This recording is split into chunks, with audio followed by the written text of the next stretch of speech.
Hi, I'm Victor from Ignite Within, where we talk about lasting leadership that serves the greater good.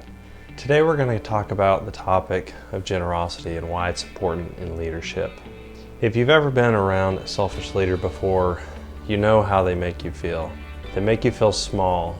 They're always pointing out your mistakes and never giving you credit for the things that you do right. This type of leadership is very unfortunate because in the long term, it really hurts performance. In the short term, it may help because it drives results immediately, but in the long term, people begin to hold back because they're afraid their efforts aren't going to be appreciated anyways. So why would they give it their all? They don't share their ideas freely. They worry about getting on the wrong side of their boss. Contrast that to a generous leader. Generous leaders freely hand out praise. They're looking for their people doing things right. Though they do acknowledge when people do things wrong, they focus more of their energy to find people doing things right. What does this do? It causes them to want to be better.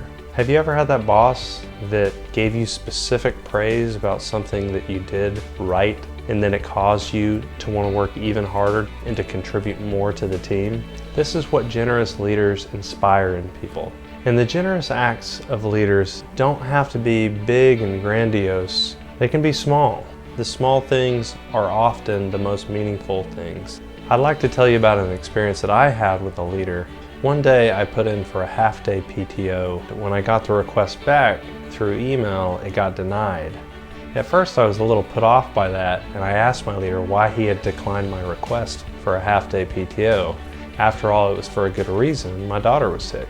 And then he told me, "Don't worry about it. I trust you. I know that you're good for it. Go be with your family." He didn't really care about the half-day PTO. He cared about me and my family. And that one act still sticks out in my mind years later. Have you ever had an experience like that with a leader?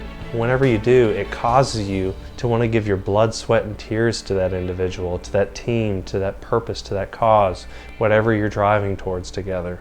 It's an amazing feeling, and it happens as a result of generous leaders. One of the best things about being a generous leader is the compounding effect that it has on the team. They want to give back, and they give back in much larger ways than what you gave to them. This is a great long-term strategy for leadership. So I would encourage you, if you're not already, start complimenting your team more. Start looking for what they're doing right. Start doing small acts of kindness for them. It doesn't have to cost a lot of money. It can be very simple, but it often means a lot to them. Leave a comment below if you have any examples that you'd like to share about generous leaders or selfish transactional leaders. We'd love to hear them. Thank you, and see you in the next one.